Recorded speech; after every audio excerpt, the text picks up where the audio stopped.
60s, many new sounds came to the world. There was the wail of the protest song. John is in the basement mixing up the medicine. I'm on the pavement thinking about the government. The beep from an orbiting satellite. The whoomp of a Huey helicopter. And best of all, this.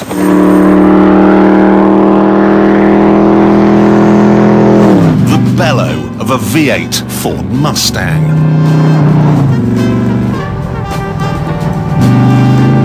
Some of you have seen the film Bullet with the epic car chase around San Francisco.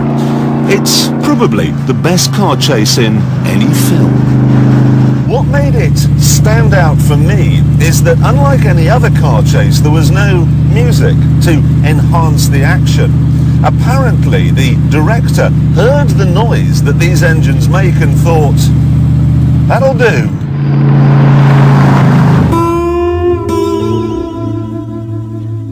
This then is the image we all have of the Mustang, a muscle car, a metal metaphor for America. Unbridled power with a dodgy sense of geography.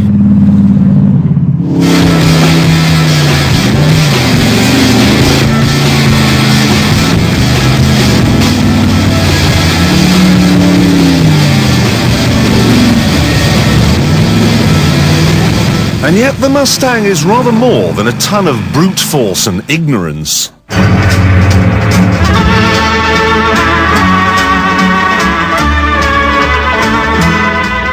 In the 1950s, cars were for your dad. Didn't matter whether they were large, small, sporty, cheap, green, whatever. They were designed by someone else's father for your father. Ford, however, had noticed something strange. In 1957, they'd seen a new word appear in the dictionary for the very first time. Teenager.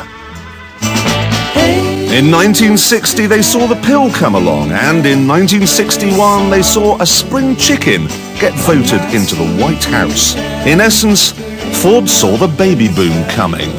Way ahead of time, Ford realized that America was getting younger and cleverer and richer. So, as the baby boomers actually turned 18 in 1964, they were ready for the party.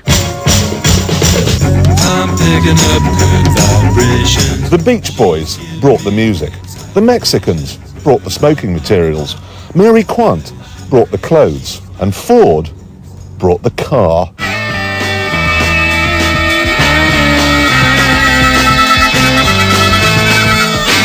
This was the genesis of modern car design. Yes, it was for your father, but with its 4 seats, it was also for your mother. And with a price tag of just $2,300, it was for your sister too. There was even a version for your delinquent drag racing brother.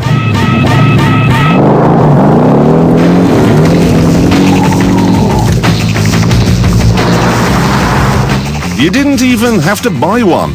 You could pop into your local branch of Hertz and for $17 a day and 7 cents a mile, you could rent one and take it racing. These cars became the fabled rent-a-racers, the 350H. Those were the days. This was also the first car ever to be offered with what you and I would recognise as an options list. It was designed to be designed by you. So, you could have a hardtop, a coupe, or a convertible like this. You could have a 6-cylinder engine, or for just $400 more, a thumping great V8. You had a choice of seats, dashboards, gearboxes, wheels, tyres, suspension, differentials, everything. Ford thought they might sell 100,000 in the first year, but by the end of 1965, they'd actually sold 680,000. And even though it was only for sale in one market, they only sold it in North America, it was the fastest selling car of all time, a record that's never been beaten.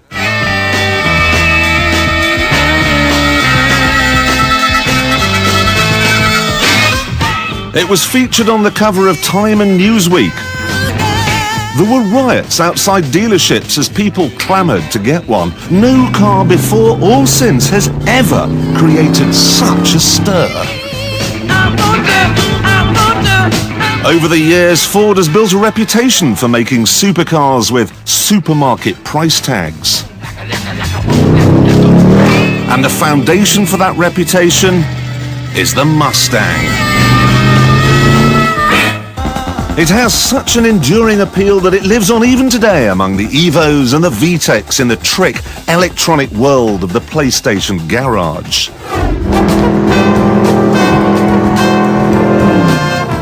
So, greatest car ever?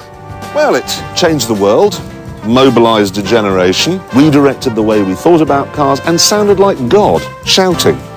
So I should say so, yeah.